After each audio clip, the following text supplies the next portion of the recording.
কে স্বৈরাচার না? কাকে আপনি বাদ দিবেন? ডক্টর মোহাম্মদ ইউনূস আর তার পুরো ক্যাবিনেটকে? এক স্বৈরাচারকে আপনারা বাদ দিয়ে এক গুচ্ছ স্বৈরাচারের হাতে দেশটাকে সঁপে দিয়েছেন। পুরো ক্যাবিনেটের স্বৈরাচারের স্বয়ং সম্পূর্ণ, তারা মানুষের উপরে চাপিয়ে দিচ্ছে যাতে হ্যাঁতে ভোট দেয়া হয়। আর একটা স্বৈরাচার বলতেছে একদম জনসম্মুখে ভরা মজলিসে সবার সামনে এসে বলতেছে যে দাঁড়িপাল্লায় যদি ভোট না দেয়া হয় তাহলে মানুষের গলা কেটে ফেলবে।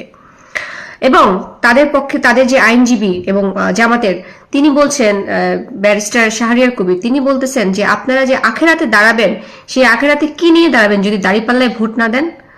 আখেরাতে যে দাঁড়াবে, এই যে আমি কথাটা নিতেই পারতেছি না যে জান্নাতের টিকিট এবং জান্নাতে যাওয়া এটা কার উপরে ডিপেন্ড করে?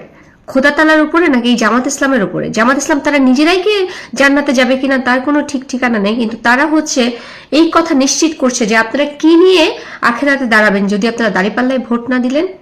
এটা হচ্ছে স্বৈরাচারী।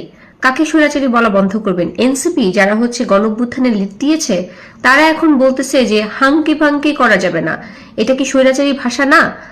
এরকম কথা তো হাসিনাও বলে নাই। হাসিনা তো বলে নাই যে আমাকে ভোট না দিলে আমরা হচ্ছে গলা কেটে ফেলবো, দেশ থেকে ভাগাই দিব, জান্নাতে নিয়ে যাব। এই কথা হাসিনা বলছে?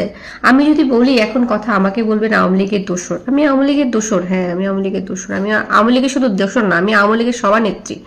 আমাকে আর অনেক কিছু বলেন, প্রবলেম নাই। কিন্তু বাংলাদেশে যা কিছু ঘটছে, এই যে সাদ্দাম, এই ছেলেটার কি দোষ? হ্যাঁ আপনারা অনেক ডাল চাল মিশিয়ে একটা খিচুড়ি বানাতে পারবেন, কিন্তু খিচুড়ি বানালে কি শেষ? মানবাধিকার কি লঙ্ঘন হয় নাই? চূড়ান্ত মানবাধিকার লঙ্ঘন হয়েছে। তরুণীটা সাদ্দামের মিসেস, তিনি যে আত্মহত্যা করলো, এটাকে আত্মহত্যা বলবেন? এটা খুন। আমাদের সরকার খুন করেছে।